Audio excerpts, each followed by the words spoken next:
দেখে বিদেশ মনে হলেও এটা কিন্তু আসলে বিদেশ না।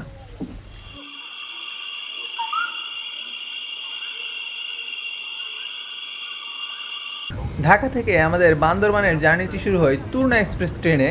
আমরা 450 টাকা দিয়ে টিকিট কেটে প্রথমে চট্টগ্রাম চলে আসি। চট্টগ্রাম রেল স্টেশন থেকে 220 টাকায় সিএনজি করে আমরা চলে যাই চট্টগ্রামের বদ্রহাট বাস স্ট্যান্ডে। সেখান থেকে সাঙ্গু ট্রাভেলস নামক একটি বাসে করে মাত্র 150 টাকায় কর্ণফুলী নদী দেখতে দেখতে আমরা চলে আসি বান্দরবানে আমাদের রিসোর্টের সামনে। আমরা এইমাত্র জাস্ট বাস থেকে নামছি আমাদের রিসোর্টের সামনে। এখন রিসোর্টে ঘুরে ঘুরে দেখতেছি। বান্দরবানে আমাদের রিসোর্টটা ছিল একদম পাহাড়ের মাঝখানে, আঁকাবাঁকা সিঁড়ি দিয়ে আমাদেরকে উপরে উঠতে হয়েছে। ওইদিকে হচ্ছে আমাদের ইনফিনিটি সুইমিং পুল, আর এটা হচ্ছে সুইমিং পুল থেকে আমাদের ভিউ।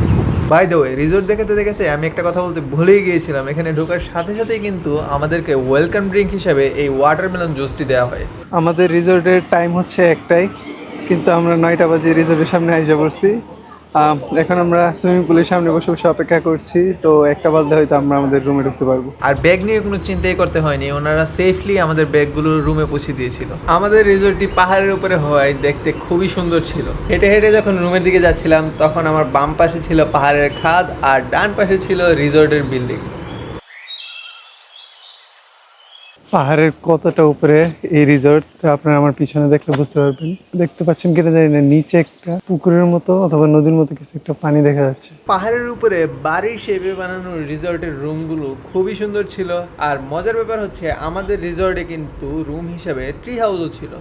এটা হচ্ছে আমাদের রিসোর্টের একটা ট্রি হাউস। এইটাও একটা ট্রি হাউস। ওই যে নিচে রাস্তা, ওইদিকে গাড়ি চলাচল করতেছে। আর এই যে পাহাড়ের উপরে এইখানে আমাদের একটা বসার জায়গা আছে। এখন আপাতত কিছুক্ষণ রেস্ট নেওয়ার জন্য এখানে বসছি ছায়ার মধ্যে। এটা হচ্ছে সামনের ভিউ। বললে বিশ্বাস করবেন কিনা জানি না, কিন্তু রিসেপশন থেকে আমাদের রুম পর্যন্ত পাহাড়ি রাস্তা দিয়ে হেঁটে যেতে আমাদের মিনিমাম 10 থেকে 12 মিনিট লাগছে। রুমে ঢুকে প্রথমে ফ্রেশ হয়ে নিছি, তো চলেন এবার আপনাদেরকে রুমটা দেখাই। এই হলো আমাদের রুমের মেইন দরজা। আর এই দিক দিয়ে ঢুকলে আপনারা প্রথমে দেখতে পাবেন এই বেডটি, তারপর ওই পাশে একটা সোফা আছে, উপরে হচ্ছে ফ্যান আর এসি। এখন আমি ফ্যানটা আপাতত অফ করে রাখছি, এসি অফ করে রাখছি, কারণ ফ্রেশ হয়ে এসে এখন আমার বেশ ঠান্ডা লাগতেছে। আর এই দিকে হচ্ছে একটা আলমারি আছে, এই আলমারিতে আমরা বিভিন্ন জিনিসপাতি রাখছি আমাদের। এই যে। আর এই পাশে হচ্ছে আমাদেরকে টিভি সহ কমপ্লিমেন্টারি পানির বোতল টোতল আর অনেক কিছু দিয়ে রাখছে।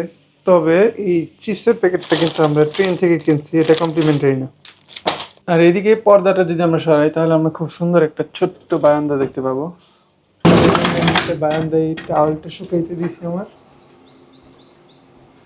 আর এই যে বারান্দা থেকে এটা হচ্ছে আমাদের ভিউ।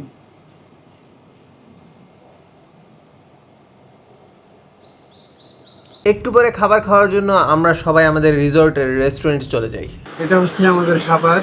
এই খিচুড়িটা আমার, তারপরে ওরা দুইটা নিচে দুইটা ভাত। এগুলো খুবই ওভার প্রাইস, প্রত্যেকটা প্লেটের 420 টাকা করে এখানে। বান্দরবানের খিচুড়ির টেস্ট একটু অন্যরকম।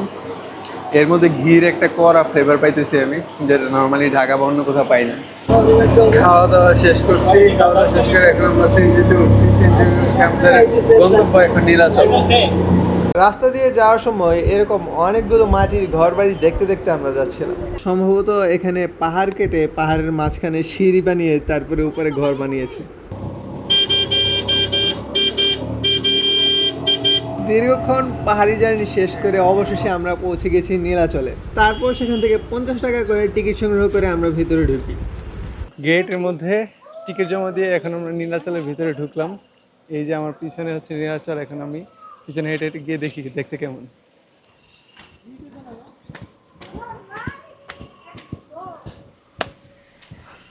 আরে আল্লাহ রে ভাই, সেরা।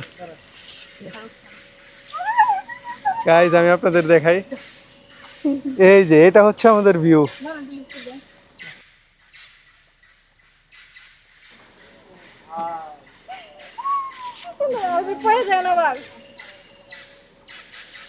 এটা হচ্ছে আমাদের ভিউ। এখানে সুন্দর বসার জায়গা করে রাখছে, বসে বসে আপনারা এইরকম একটা দৃশ্য দেখতে পারবেন।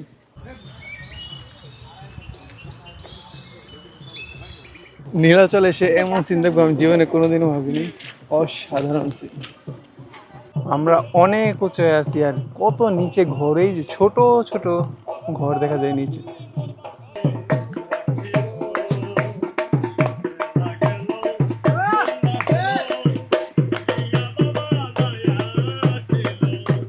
এদিকে সুইং এন্ড থ্রিল নামে কিছু একটা আছে, মনে হইতেছে একটা সুইং এর মধ্যে বসাবে।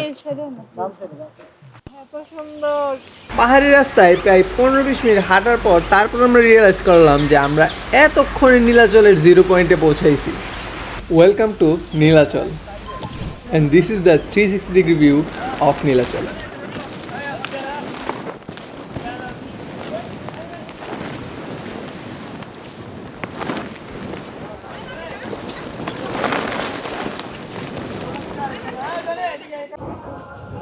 এখন সিঁড়ি বেয়ে আর উপরে উঠছি, এত বাতাস, আমার চুল টুল সব আলে যাচ্ছে। অনেক উপরে আছে এখন আমরা। নীলাচলের মনে হয় এটাই সর্বোচ্চ পয়েন্ট। দেখি সামনে আগে কি আছে। ভাই সামনের যে ভিউ দেখতেছি আমি আপনাদেরকে দেখাই। Look at this view, wow.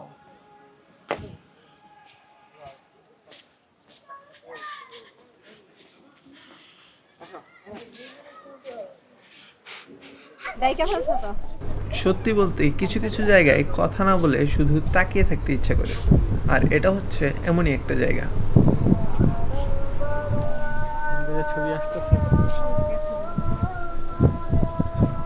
ফিরে যেতে ইচ্ছে না করলেও ফিরে যাওয়ার সময় হয়ে গিয়েছিল, আর তাই আমরা সবাই আবার সিএনজির দিকে হাঁটা দিলাম।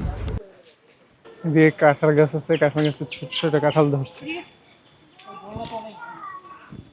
সূর্য তখন পশ্চিম আকাশের শেষ ভাগে, তবে ওনাদের প্লে লিস্ট রাতের আগে শেষ হবে বলে মনে হয় না।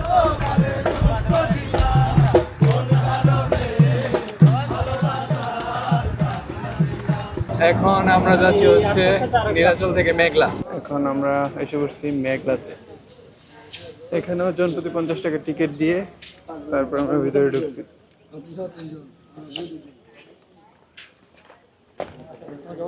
পঞ্চাশ টাকা এন্ট্রি ফি দিয়ে ঢুকছি, কিন্তু আমাদেরকে বলে দিয়েছে সময় মাত্র সন্ধ্যা 6টা পর্যন্ত। দেখি জিপলাইন শেষ করতে পারি নাকি। জিপলাইন কইলে আমিও তো খুঁজতেছি। নাই তো জিপলাইন পামু সামনে পামু। একটা দেখলাম না গুলু ঢালু জায়গায় কইছে ধীরে নামো। আমি না মিষ্টি এসব ভালো লাগে না আমার। ভাই এটা দিয়ে নামতেছি, ঠিক আছে, এটা দিয়ে উঠতে গেলে তো এই রাস্তাটা দিয়ে খবর হবো। হ্যাঁ এই রাস্তা দিয়ে উঠতে খবর।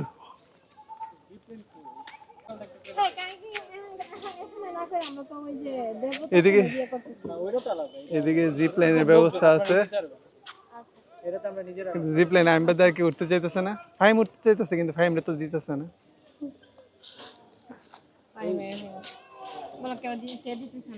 ফাইমের বউ দিতেছে না, এই যে ফাইমের এই বউটা ফাইমের দিতেছে। ওই পার গেলে ধইরা ফেলে। এত আস্তে পেন্সিলি এটা আছে। এর একটু আস্তে যেতেছে। আমি জিপ লাইনে উঠতে চাইছিলাম, কিন্তু ওরা আমার আশেপাশে মানুষগুলো অনেক বেশি ভীতু, আমার জিপ লাইনে উঠতে দিতেছে না। জিপ লাইন যদি আমি আগেরকার ভিডিওতে উঠছিলাম, কিন্তু এখানে এসে আমার উঠতে দিতেছে ভাই না। এনে যাম না। যাক, এখন একটা ব্রিজে উঠতেছি, কই যাবে না। একটু ব্রিজে উঠতেছি, আমরা জানি না কই যেতেছি। অবশ্যই জিপ লাইনের সিদ্ধান্ত বাতিল হয়ে যাওয়ায় আমরা সিদ্ধান্ত নিলাম আমরা বোট নিয়ে কায়াকিং করব। কাইকিং এর জন্য আমরা পার বোট 100 টাকায় 20 মিনিট করে করে নিছি। আমরা 4 জন এখন কাইকিং করতেছি। আরবি ভয়তে আছে। আমি ভয়তে আছি, কারণ আছে, কারণ এর মধ্যে পানি অনেক বেশি, আর যে কোনো সময় এটা যদি ফুটা টুটা থাকে তাহলে তো শেষ জীবন। আলবি আমার কি করার? এই যে সামনে একটু জিপ লাইন যাইতেছে। ভাই একটু দাঁড়াইতেন। ওদেরকে ধাক্কা দাও। যে জায়গাতে আমরা কায়াকিং করছিলাম নিঃসন্দেহে সেই জায়গার প্রেমে যে কোনো মানুষ পড়ে যাবে, আর তার মধ্যে পরন্ত সূর্য সেই জায়গাটাকে আরো বেশি সুন্দর করে দিয়েছে। জোস জোস। এই যে আমি এখন একটা ঝুলন্ত ব্রিজের উপর দিয়ে এক পার থেকে আরেক পারে যেতেছি। ব্রিজটা আসলে একটু বেশি নড়তেছে, ক্যামেরা ধরার কারণে ভালো করে ব্রিজের ধরতেও পারতেছি না। দেখি কেমনে পার হই। আচ্ছা, আপনাদেরকে একটু সামনের ভিউটা দেখাই। এই যে দেখেন, ওদের হাঁটার কারণে আমার ব্রিজ আরো বেশি নড়তেছে। ঝুলন্ত ব্রিজ দিয়ে ওঠার পরে আমরা যে একটু কায়াকিং করছি সেই পানিটা দেখতে পাচ্ছি। এই যে আরো মানুষ কায়াকিং করতেছে। সন্ধ্যা 6টার পর মেঘলাতে থাকা নিষেধ, সেজন্য আমরা আবার আমাদের রিসোর্টে চলে আসি।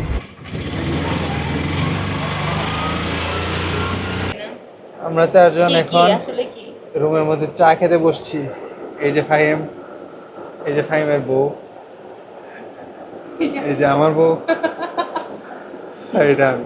এটা পাতা অনেক অল্প দিন হয়ে গেছে নগর থেকে আনছি রং চা এটার জন্য হচ্ছে রং চা এরা কাছে হচ্ছে এটা সিনেমেটিক ক্লিপ, চায়ের কাপের ভিতর থেকে এরপর ফাহিম বেরিয়েছে। রাত অলমোস্ট 11টা বাজে আর আমরা চারজন এখন খাচ্ছি আম। একটা আমের মধ্যে, একটা না সরি, দুইটা আমের মধ্যে ফাহিম আনছে। বলো ফাহিম কিভাবে আম আনছো? কোথেকে তিনজনকে আনছো? তিন দিকে রেখে তারপর লাভ দিয়ে পারছি এটা কই থেকে পারছো? গাছ থেকে কোথা থেকে পরদিন সকাল সকাল উঠে আমরা আমাদের রিসর্টের রেস্টুরেন্টে চলে যাই আমাদের কমপ্লিমেন্টারি বুফে ব্রেকফাস্ট খেতে। খাওয়াটা হচ্ছে ফাহিম, সব খাওয়া শেষ। রিসোর্টে সকালের বুফে ব্রেকফাস্ট সেরে নিয়ে এখন আমরা চলে যাচ্ছি বান্দরবানের সবচেয়ে বড় আকর্ষণ দেখতে, দেবতাখুম। আর এই দেবতাখুমে যাওয়ার জন্য আমরা রিসোর্ট থেকে একটা মাহিন্দ্রা গাড়ি ভাড়া করেছি 3000 টাকায়। এই সিএনজির মতো দেখতে যানবাহনটার নামই মাহিন্দ্রা। সিএনজি থেকে জাস্ট এটার সাইজটা একটু বড়, এছাড়া আর তেমন কোনো পার্থক্য আমি দেখি নাই। আমরা এখন যাচ্ছি হচ্ছে দেবতাখুম, আর আমার সেই অসাধারণ ভাইটি চালাচ্ছে গাড়ি, আর পিছনে আছে বাকি তিনজন। এই যে ভাই, এক তো বান্দরবানের বেশিরভাগ রাস্তাই পাহাড়ি রাস্তা, আর দেবতাখুম যাওয়ার রাস্তাটা একটু বেশি নীরব ছিল। চারপাশ দেখে মনে হচ্ছিল আমরা বাদে এই রাস্তায় আর কেউই নেই। তবে কিছু দূর আগানোর পর আমরা পাহাড়িদের কিছু বাড়িঘর দেখতে পাচ্ছিলাম। দেবতাখুম যাওয়ার পথে আমাদেরকে এই কচ্ছপতলিতে নেমে সবার আইডি কার্ডের ফটোকপি জমা দেওয়া লাগছে, আর একজন গাইড নেওয়া লাগছে বাধ্যতামূলকভাবে। আর ভাগ্য ভালো ছিল যে ওইখানে একটা ফটোকপির দোকান ছিল, কারণ আমরা কেউই আমাদের আইডি কার্ডের ফটোকপি নেইনি। বাইরে ওই দিন রোদ ছিল প্রচণ্ড, আর যেহেতু ফটোকপির দোকানের পাশে একটা জুসের দোকানও ছিল, তাই ভাবলাম যে একটা জুসও কিনে খেয়ে নিই। এই যে এখন আমরা কচ্ছপতলি থেকে, আমরা কচ্ছপতলি বাজার থেকে হাইটা হাইটা এখন একটা চড়া রাস্তা দিয়ে উপরে উঠতেছি, কারণ আমাদেরকে নিয়ে আমাদের গাড়ির উপরে উঠতে পারতেছিল না, এই জন্য আমাদেরকে নামাই দিচ্ছে আর গাড়ি উপরে উঠতেছে। গাড়িগুলো হইতেছে একটা নির্দিষ্ট জায়গা পর্যন্ত আসে, এরপরে যায় না। এখন বাকি জায়গা হইতেছে, আমরা হেঁটে হেঁটে যাচ্ছি দেবতাখুমের দিকে, নামতেছি পাহাড় বেয়ে। কোনো একটা কারণে ওই দিন বান্দরবানের এই পাহাড়ের উপরে এক্সট্রিম হিট ছিল। প্রচণ্ড সূর্যতাপের মধ্য দিয়ে হেঁটে হেঁটে আমরা দেবতাখুমের দিকে আগাচ্ছিলাম। কি যে কষ্ট করে এই পাহাড় বেয়ে বেয়ে নামতেছি, আল্লাহ! এক তো এত গরম, এই হিট আমি টলারেট করতে পারতেছি না। তবে এই প্রচণ্ড গরমের মধ্যেও যখন সামনের দৃশ্যটা দেখছিলাম তখন একটা ভালো লাগা কাজ করতেছিল, আর মনে মনে ভাবতেছিলাম নিশ্চয়ই দেবতাখুম আরও অনেক বেশি সুন্দর হবে। সেই জন্যেই এই তীব্র গরমের মধ্যেও আমরা মনোবল না হারিয়ে সামনের দিকে এগিয়ে যাচ্ছিলাম। এখন এই পানিটা পার হয়ে ওই পারে যেতে হবে। পানি পার হইতেছি, পানি পার হয়ে হয়ে এক পার থেকে অপর পারে এখন আসছি। আস্তে আস্তে আমরা যতই ভেতরের দিকে যাচ্ছিলাম ততই পানির দেখা পাচ্ছিলাম। বুঝতে আর বাকি রইল না যে দেবতাখুম খুব কাছেই রয়েছে। লোকালরা যে এখানে পানিতে ডুবে আছে তা কিন্তু শুধু শুধু নয়, তারা নাকি এখানে ডুবে ডুবে মাছ ধরতেছে। দুই পাশে পাহাড় আর মাঝখানে পানি, আর তার সাথেই ঘেঁষে একটা চিকন রাস্তা দিয়ে আমরা হাঁটতে হাঁটতে যাচ্ছিলাম দেবতাখুমের দিকে। আমরা হেঁটে হেঁটে একটু নৌকা পর্যন্ত আসছি, হয়তো আমরা নৌকা দিয়ে এখন বাকিটা যাব। এটা তো আমরা এখন উঠবো পার হওয়ার জন্য, এখন নৌকাতে উঠছি। বাই দ্য ওয়ে, এই নৌকা দিয়ে কিন্তু দেবতাখুমের মেইন পয়েন্ট পর্যন্ত যাওয়া যায় না। এই নৌকা দিয়ে আমরা ওই জায়গা পর্যন্ত যাচ্ছি যেখান থেকে দেবতাখুমের মেইন পয়েন্ট পর্যন্ত যাওয়ার ভেলা বা নৌকা পাওয়া যায়। দেবতাখুমের মেইন পয়েন্টে যাওয়ার বোটে ওঠার সিরিয়ালটা বেশ লম্বা ছিল, এই জন্য আমরা এই পাথরের উপর বেশ কিছুক্ষণ অপেক্ষা করেছি, আর তারপর আমরা এই বোটে উঠতে পেরেছি। আমরা এখন আছি দেবতাখুমে, এই যে পিছনে এক ভাই নৌকা চালাইতেছে। দেবতাখুম ঘোরার দুইটা ওয়ে আছে, একটা হচ্ছে আমরা যে নৌকাটা নিয়েছি এরকম, আর আরেকটা হচ্ছে সামনে যেরকম ভেলাটি দেখতে পাচ্ছেন ওইরকম ভেলা। মজা কিন্তু বেশি ভেলাতেই, কিন্তু ভেলাতে না উঠে নৌকাতে ওঠার মেইন রিজন হচ্ছে আমাদের সাথে ক্যামেরা অনেক কিছু ছিল, সেগুলো ভিজে যাওয়ার ভয়ে আমরা নৌকা চুজ করি। সামনে শুরু হচ্ছে, আমরা দেখতে পাচ্ছি দেবতাখুমের মেইন জায়গা, যেখানে দুই পাশে একদম উঁচু উঁচু পাহাড় আর মাঝখানে সরু একটা পথ। তখনও কিন্তু আমরা জানতাম না যে একটু পরেই আমরা একটা সাপের মুখোমুখি হতে চলেছি। কই ওই যে সাপ, এই যে সাপ সাপ। ঝাঁপ দিয়ে নৌকাতে আছে। নৌকা যাওয়ার রাস্তাটা বেশ সরু হয়, নৌকাকে কিন্তু পাহাড় ঘেঁষেই যেতে হয়, আর সাপ কিন্তু চাইলে যে কোনো সময় এই পাহাড় থেকে আমাদের নৌকাতেও ঝাঁপ দিতে পারতো। এই যে আমরা একদম দেবদাখুমের ভিতরে আছি এখন। দেবতা খুমের যত ভেতরে যাচ্ছিলাম ততই অবাক হচ্ছিলাম। সুবহান আল্লাহ, মহান আল্লাহ তাআলার সৃষ্টি এত সুন্দর। ঠিক আছে তোমার ভিডিও আরেকটা করতে পারো তাইলে তো। সবার ভেলা এবং নৌকা এখানে থামিয়ে কিছুক্ষণ সময় দেওয়া হয় যেন সবাই পাথরের মধ্যে দাঁড়িয়ে যার যার মতো করে ছবি তুলতে পারে। ছবি তোলা শেষ হয়ে গেলে আমরা আবার নৌকায় উঠে যাই ব্যাক করার জন্য। এই যে শুয়ে শুয়ে ভেলা চালাইতেছে।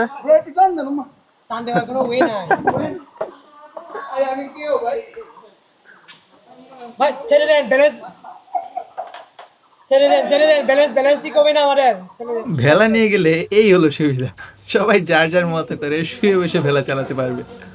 এই পর্যন্ত আমি যত জায়গায় ট্রাভেল করেছি তার মধ্যে সবচেয়ে বেশি এনজয় করেছি এই দেবতা খুমেই। ট্রাস্ট মি, যখন আপনি এই দুইটা পাহাড়ের মাঝখান দিয়ে পানির মধ্য দিয়ে ভেলা বা নৌকায় যাবেন তখন আপনার ফিলিংটাই অন্যরকম হবে। দেবদাখুম ঘুরে টুরে আবার সেই যে স্পট থেকে উঠছিলাম ওই স্পটে আমরা এসে পড়ছি। আমরা এসে নামছি। এখানে আমাদের লাইফ জ্যাকেটগুলো ছিল, এখান থেকে নিয়েছিলাম। এখন আবার যাবো রোদ দিয়ে হেঁটে হেঁটে রিসর্টে ব্যাক করবো ইনশাল্লাহ।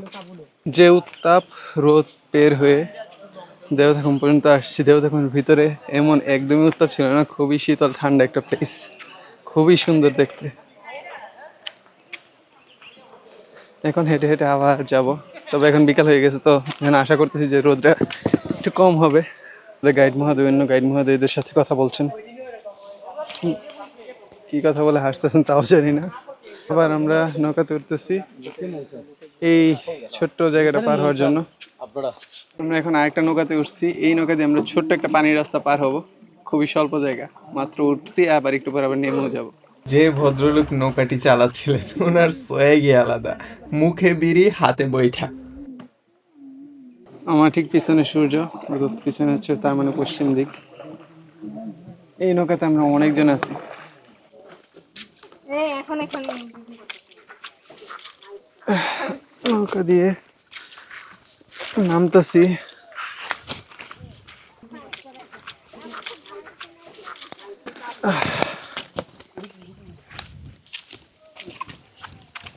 এখন আমি আবার নৌকা চালিয়ে ফেরত যাচ্ছি। আমরা এখন হেঁটে হেঁটে এই রাস্তা দিয়ে সামনে আগাচ্ছি। সেম রাস্তা দিয়ে আসছিলাম, এই সেম রাস্তা দিয়ে আবার ফেরত যাচ্ছি। তবে আসার সময় যতটা গরম ছিল এখন যাওয়ার সময় অতটা গরম নেই, ঠান্ডা বাতাস আসতেছে, হাঁটতে ভালো লাগতেছে। এই রাস্তাটা যেমন মজার ঠিক তেমনি বিপজ্জনকও। এক তো পাহাড় কেটে এখানে সরু একটা রাস্তা বানিয়ে দেওয়া হয়েছে, আর তার মধ্যে দিয়ে পানি এসে এই জায়গাটাকে কিন্তু পিচ্ছিল করে দিয়ে রাখে। তাই এখানে হাঁটার সময় আমাদেরকে একটু সতর্কভাবে হাঁটতে হয়েছিল। এই রাস্তা দিয়ে এখন হেঁটে হেঁটে আমরা সামনের দিকে আগাচ্ছি। কতটুকু পর্যন্ত হাঁটলে তারপরে আবার আমরা আমাদের সিনজিটা পাবো শিওর না, কিন্তু আগাচ্ছি। ওই বাতাসে এখন মনে হইতেছে যে স্বর্গে আছি, স্বর্গে, এত সুন্দর বাতাস, সেরা ফিলিং, সেই বাতাস, অনেক মজা লাগতেছে এই জায়গায় এসে। এখন মনে হইতেছে যে সেই জায়গায় আসছি, কিন্তু ভিতরে যাওয়ার সময় যে গরম লাগছিল এই গরম আবার যদি এখানে থাকতো জীবন অতিষ্ঠ হয়ে যেত। এখন অনেক বাতাস, অনেক ভালো লাগতেছে। এই যে ভিউ, খুবই সুন্দর ভিউ দিয়ে হেঁটে হেঁটে যাচ্ছি, সেই মজা নিতেছে। এই পাহাড়ের রাস্তায় হাঁটতে গিয়ে এখন পর্যন্ত চতুর্থবারের মতো পড়তে নিছিলাম, কিন্তু আলহামদুলিল্লাহ এখন পর্যন্ত একবারও পড়ছি না। ভাই মনে হচ্ছে সুইজারল্যান্ডে হাঁটতেছি, সেই সেই সিন, কি বাতাস, সেরা সিন। ওই দিকে কে জানি গোসল করতেছে, জানি না, অনেক সুন্দর হাসাহাসি করে গোসল করতেছে। আমি বারবার পড়ে যেতে নিচ্ছি দেখে আপনারা এটা ভাববেন না যে আমি হাঁটতে পারি না। ব্যাপারটা হচ্ছে ক্যামেরা হাতে নিয়ে এখানে পাহাড়ের মধ্যে দিয়ে হাঁটা আসলে একটু মুশকিল। এই যে এই ছোট্ট ব্রিজটা দিয়ে, এই কাঠের রাস্তাটা দিয়ে এখন পার হওয়া লাগবে আমারও।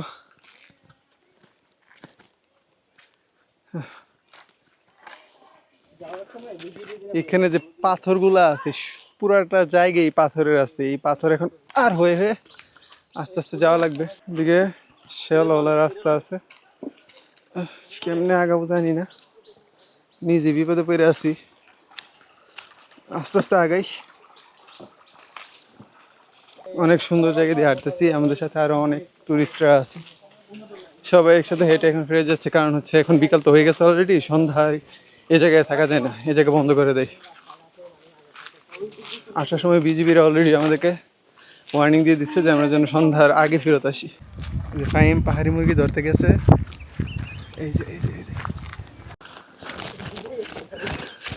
আরে ফাহিম পাহাড়ি মুরগি ধরতে গিয়ে ব্যর্থ হয়েছে।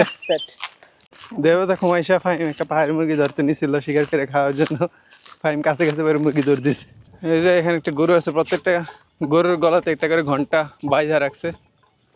তো ঘন্টাগুলো ইউনিক কাঠের, মনে নিজেরই বানাইছে ওরা। গরু আমার দিকে দৌড় দিতেছে, ভাবতেছে আমি চুরি করে নিবো। এখানে হচ্ছে আদিবাসীদের বাথটাব। সামনে যে একটা সিঁড়ি দেখতে পাচ্ছি আমরা, এই সিঁড়ি দিয়ে উপরে উঠে কিন্তু অ্যাকচুয়ালি পাহাড়িদের বাড়ি ঘরে যাওয়া যায়। আমরা এত স্লো হাঁটতেছি যে আমাদের গাইড মহোদয় উপরে উঠে গিয়ে রেস্ট নিতেছে মনে হয় 5 মিনিট ধরে, আর আমরা না হাঁটতেছি। এই যে আমার পিছে একটা গরু, ক্যামেরার সামনে আর একটা গরুই। যাই হোক, আমরা আবার পাহাড়ি সিঁড়ি বেয়ে উঠতেছি। এই যে এই সিঁড়ি বেয়ে বেয়ে উপরে উঠতেছি, পুরো একটা পাহাড়ি এলাকার মধ্যে আছি। আমার পিছে একটা দোকান আছে। পাহাড়ের মধ্যে এত সুন্দর ঘর, না জানে কার ঘর বাড়ির ভিতর দিয়ে এই দিক দিয়ে হাইটা চলে যেতেছি। রাস্তায় হাঁটতে হাঁটতে এই আমটা পাই গেছি নিচে। এখন আমের কোনো মালিক না পেয়ে আমটা যেহেতু পচা যাবো, এই কারণে আমটার প্রতি দয়া করে আমরা নিয়ে নিছি। জঙ্গলের মাঝখান দিয়ে হাঁটতেছি। মজার ব্যাপার হইতেছে এই সাইডে একটা গরু আছে, গরুর কোনো মালিক নাই, কিন্তু তারপর গরুটার উপকার করতে পারতেছি না। উপকার করতে চাইলে নিয়ে যাওয়া লাগবো সাথে, কিন্তু গাড়ির মধ্যে এত জায়গা নেই। এইখানে একটা জায়গা কিনে রাখলাম, আমি সেবো না এনে মনে 5-10 হাজার টাকা দিয়ে জায়গা বেচে না 5-10 হাজার একটা জায়গা কিনে রাখলে সেবো। তুই চিন্তা কর, কয়েকদিন পর এখানে হচ্ছে দেবতা কুমের জন্য রিসোর্ট হবে। আরে আরে এই কেউ 10 হাজার টাকা দিয়ে একটা জায়গা কিনি, পরে এখানে একটা ভবিষ্যতে টাকা হইলে। আচ্ছা যাও, 1 লাখ টাকাই দিলাম, সমস্যা কি এতে? আরে না, 1 লাখ টাকা শতক তো, 1 লাখ টাকা শতক তো ব্রাহ্মণবাড়িতে জায়গা পাওয়া যায়। এটা তো বান্দরবান পাহাড়ি, এটা তো না, এটা মনে হয় 10 হাজার টাকা শতক। ব্রাহ্মণবাড়ি 1 লাখ টাকা মাত্র। কি কয় ব্রাউন্ডার 14 লাখ টাকা শতক, হ্যাঁ কি থাকো 14 লাখ টাকা শতক, তাওয়ার ভিতরে তাওয়া হইছে কি আমি বলি। ব্রাহ্মণবাড়ি তো আধুনিক হয়ে গেছে। আমাদের চিপা একদম চিপা, এটা 12 লাখ টাকা শতক, তাও আবার কিনছে আজকে থেকে 10 বছর আগে। 1 লাখ টাকা কয়টা কিনছো তুমি? আজকে নিজের একটা জায়গা নেই দেখে ভাবি মজা নিতেছে আমার সাথে, টিটকারি মারতেছে। একদিন আমরা ই করে একদিন আমরা যাই কিনে তারপরে দেখাই দিব। হ্যাঁ 5 টাকা তখন মাথা না। এখন হচ্ছে আমরা রাস্তা ভেবে এই পাহাড় বেয়ে ওই উপরে উঠবো, ওই উপরে।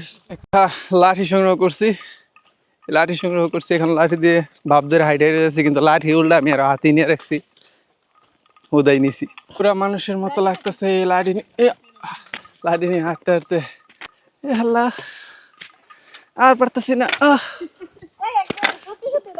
অস্কার উইনিং অ্যাক্টিংটা করতে করতে আমি কিন্তু সত্যি পরে যেতে নিছিলাম। এখন আমরা সামনে এই খাড়া পাহাড়টা বেয়ে উপরে উঠবো, ভাই আমার এখন হাত পা কাঁপতেছে। বাবারি বাবা, এত উঁচাই উঠা লাগবে এখন। ওই যে সামনে আমাদের গাড়ি দাঁড় করানো।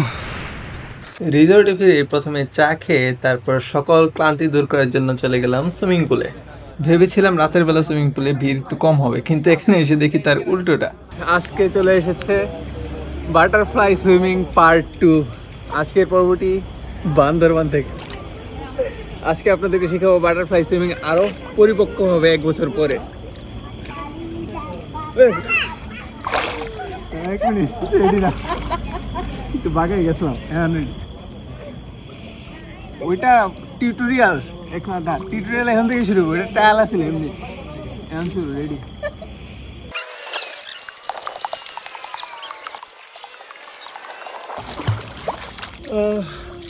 গাইস, এই ছিল আজকের টিউটোরিয়াল। আজকে মাত্র 10 সেকেন্ডের ভিতরে ওই পার থেকে এই পারে চলে আসলাম। আশা করি ইমপ্রুভমেন্ট আর হতে থাকবে শীঘ্রই। 5 সেকেন্ডের ভিতরে আপনারা টিউটোরিয়াল দেখতে পাবেন। শেষ 2 মিনিট 30 সেকেন্ড। পরদিন সকালে আমাদের রিসোর্টে বুফে ব্রেকফাস্ট সেরে নিয়ে আমরা আবারও বেরিয়ে পড়লাম ঘুরতে। এখন হচ্ছে দুপুর প্রায় 12টার মতো বাজে, আর আমরা রওনা দিচ্ছি নীলগিরিতে। দেখি নীলগিরি গিয়ে কি কি দেখা যায়। আমরা এখন নীলগিরি যাওয়ার পথে শৈলপ্রপাত নামছি। এখানে অনেক ধরনের দোকান আছে, অনেক কিছু পাওয়া যায়। যাবো আনারস, এমনি করে খেতে পারবো। এটা টেস্ট করবেন। টেস্ট করা লাগবে। নীলগিরি যাওয়ার পথে অলরেডি 2-3 জায়গায় চেক করছে পুলিশ, আর বিজিবি অনেক কিছু চেক করছে, আইডি কার্ড সব কিছু চেক করে ফেলছে। তো বারবার সিএনজি থেকে নামছি, নাইমা তারপরে ওদেরকে আইডি কার্ড দেখাইছি, তারপরে আমাদেরকে ছাড়ছে। এখন আবার আমরা চলছি নীলগিরির পথে। আমরা নীলগিরি যাওয়ার পথে এখন চিম্বুক পাহাড়ের সামনে নামছি। এই যে রাস্তাটা আছে, এই রাস্তা দিয়ে উপরে উঠা লাগবে। টিকিট কত করে? 20 টাকা এন্ট্রি ফি দিয়ে তারপরে এখন চিম্বুকের ভিতরে আসছি। 2 দিন যাবত পাহাড়ি রাস্তায় হাঁটতে হাঁটতে অলরেডি হাত পায়ে ব্যথা হয়ে গেছে, তাই আজকে হাঁটতে একটু বেশ কষ্টই হচ্ছিল। চিম্বুক পাহাড়ের উপরে এটা সম্ভবত কোনো গেস্ট হাউস অথবা রিসোর্ট। চিম্বুক পাহাড় থেকে এই যে সাদা সাদা কুয়াশার মতো জিনিসগুলো দেখা যাচ্ছে, এটা কিন্তু আসলে কুয়াশা না, এটা মেঘ। চিম্বুক পাহাড়ে এসে দেখি এখানে আমরা বাদে আর কেউই নাই, পুরোটা জায়গায় খালি। তো এখানে দুপুরবেলা আসে দেখে মনে হয় অনেক বেশি রোদ লাগতেছে, অনেক বেশি গরম, তবে দৃশ্যটা খুবই সুন্দর। চিম্বুক পাহাড়ের এখন যে জায়গাটায় আমরা দাঁড়িয়ে আছি, এই জায়গাটার নাম নবচত্বর। আর এই জায়গায় দাঁড়িয়ে যে কি সুন্দর দৃশ্য দেখা যায় তা আপনাদেরকে এখনই দেখাচ্ছি। উপরে মেঘ, নিচে পাহাড়, আর মাঝখানে আমরা। এই বান্দরবান ট্রিপে এসে যতবার যে কোনো নতুন জায়গায় যাচ্ছি ততবার মনে হচ্ছে যে এর চেয়ে সুন্দর জায়গা মনে হয় আর হতে পারে না। চিম্বুক পাহাড় থেকে বের হয়ে যাওয়ার সময় দেখলাম যে ল্যাংয়াং মু নামক একজন কৃষক 35 শতক জমির উপরে কফি চাষের উপযোগিতা পরীক্ষা করে দেখেছেন। আর তার বিপরীত পাশেই একজন বৃদ্ধ মানুষ 2টা ছোট ছোট বাচ্চাকে নিয়ে পেঁপে বিক্রি করতেছে। এখান থেকে এটা না নেন। কেমন? খুবই মিষ্টি, সব এখানে এসে খাইতে পারেন। এই পাহাড়ি অনলি 10 টাকা। বাহ, এখানে 10 টাকায় আমরা পেঁপে খাচ্ছি। হাই, আমাকে হাই দিচ্ছি। হাই, এখানে একটা ছোট বাচ্চা আছে। তোমার নাম কি?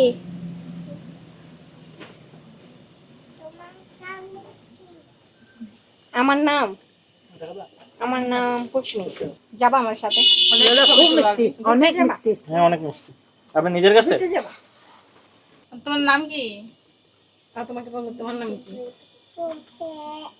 টুম্পে। পেঁপে বলতেছে। হাই। পানি নেই হাতে, পানি নেই হাতে। পেঁপে মজার। চিম্বুক পাহাড়ের বিপরীত পাশে ঢোকার সময় যে মাত্র 10 টাকায় এখান থেকে আপনার পেঁপে খেতে পারবেন। টাটা। বাই বাই বলো। Bye bye. Bye bye. চলে যাচ্ছি। চিতাবাঘ, হ্যাঁ, চিতাবাঘ।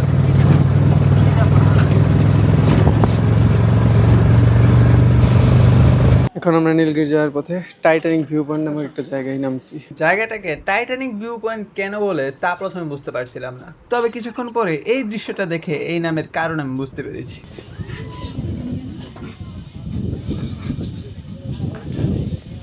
টাইটানিক ভিউ পয়েন্ট ঘোরা শেষ হয়ে গেলে আমরা আমাদের মাহিন্দ্রা করে সোজা নীলগিরিতে চলে আসি।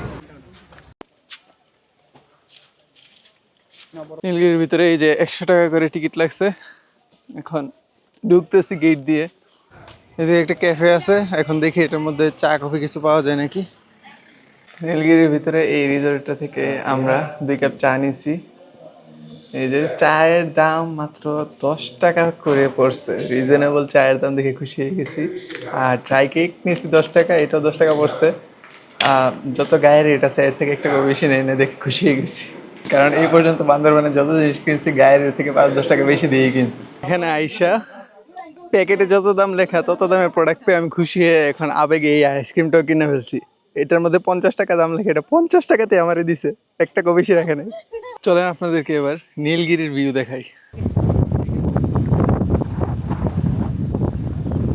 আপনারা লক্ষ্য করেছেন কিনা জানি না, কিন্তু নীলগিরিতে এত বেশি বাতাস ছিল, পুরো বান্দরবানের কোথাও আমি এত বেশি বাতাস পাই নাই। এখানে হাঁটতে হাঁটতে সুন্দর একটি কটেজ দেখতে পাই ঠিকই, তবে দর্শনার্থীদের প্রবেশ নিষেধ ছিল বলে আপনাদেরকে ভেতর থেকে ঘুরে দেখাতে পারিনি। নীলগিরিতে এসে আমরা কিন্তু মেঘের খুব কাছাকাছি ছিলাম। দূর থেকে যেমন আকাশ সাদা দেখা যাচ্ছে, তেমনি যখন আমরা কাছাকাছি আগাচ্ছিলাম তখন পাহাড়ের উপরে সাদা কুয়াশার মতো মেঘ দেখতে পাচ্ছিলাম।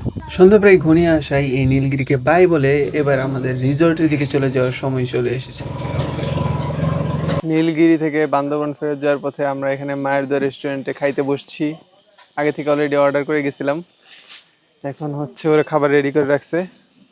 বান্দরবান যাওয়ার পথে এখন আমরা খেয়ে ইনশাআল্লাহ ফেরত যাচ্ছি। শুনেছিলাম বান্দরবানের ব্যাম্বু চিকেন বেশ ফেমাস, তো বান্দরবানে এসে এটা খাবো না তা তো হতে পারে না।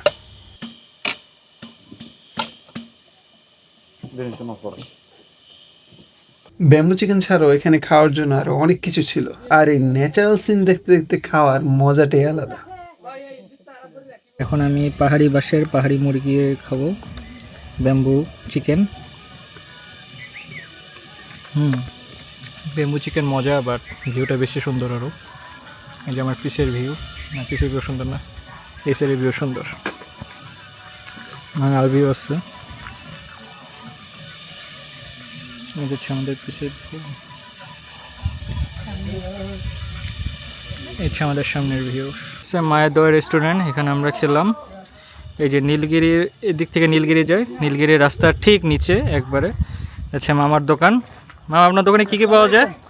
যে আমার দোকানে গরুর মাংস থেকে শুরু করে সব পাওয়া যায়। গরুর মাংস পাওয়া যায়, শুটকি ভর্তা, গরুর মাংস, দেশি মুরগি, ব্রয়লার মুরগি, তারপরে আপনার ব্যাম্বু চিকেন সব পাওয়া যায়। আর আপনার নীলগিরি যাওয়ার পথে, নীলগিরি যাওয়ার 1 কিলোমিটার আগে আমাদের এই মায়ের দোয়া রেস্টুরেন্ট। আর ব্যাম্বু চিকেন খেতে হলে 1 ঘন্টা আগে অর্ডার দিয়ে আপনারা নীলগিরি ঘুরে আসবেন, তারপর এখানে এসে মামার দোকানে খাইতে পারবেন। 1 ঘন্টা আগে অর্ডার দিলে হবে। হ্যাঁ, আর মামার দোকানের ভিউ এখানে। আমরা যেরকম করছি, আমরা হচ্ছে টেবিল নিয়ে, মামারা অনেক আন্তরিক, টেবিল নিয়ে হচ্ছে আমাদের বাইরে খাবার ব্যবস্থা করে দিচ্ছে। এই যে আমাদের বাইরের ভিউ, এখানে বসে আপনারা চাইলে খাইতে পারবেন পাহাড়ের ভিউ এনজয় করতে করতে।